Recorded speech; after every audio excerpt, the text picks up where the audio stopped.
These are them things I've prepared ready for to be polished up and chromed. 2 of these hold the hood on, and then 2 hold the boat lid down. This is the speedo for it, but it's shot. Somebody's had it to piece at the back, so I've largely abandoned that because I managed to find one, Smith's, like this. Has different lettering on, but as long as it registers it don't really matter, but it's brand new. This is the ammeter for it, and that looks, on face of it, it looks like it's going to work. Though I haven't, I've got these to take off to get them, I'm going to get them chromed. This is how simple the dashboard is. That's there, that goes on there.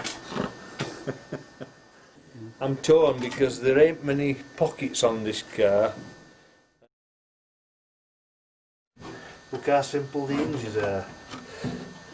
Well, that isn't the hinge, that fixes to the, that actually clamps to the hinges. They're very simple. This is the screen. It's all stripping and painting, and that's where the horn goes through. Yeah. These are for the opening of the screen. This is the wiper. This is a sample of the door panels. Very simple. Stitched through, straight through the cardboard. I think my machine's capable of that. I've done it before, I did it on that Talbot 10 I had. Actually, it was a different machine then.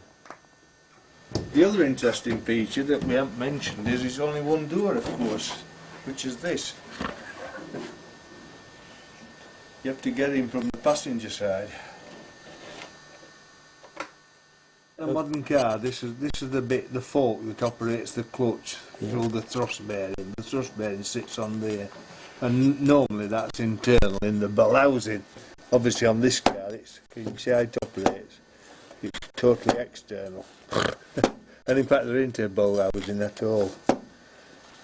You'll see that when you see it empty.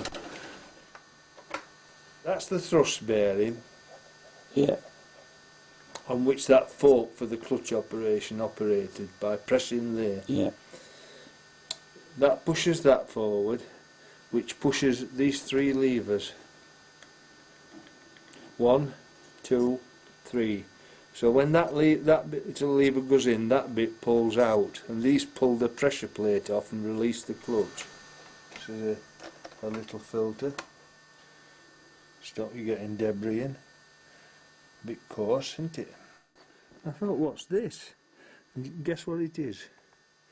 Dipstick. It's the dipstick.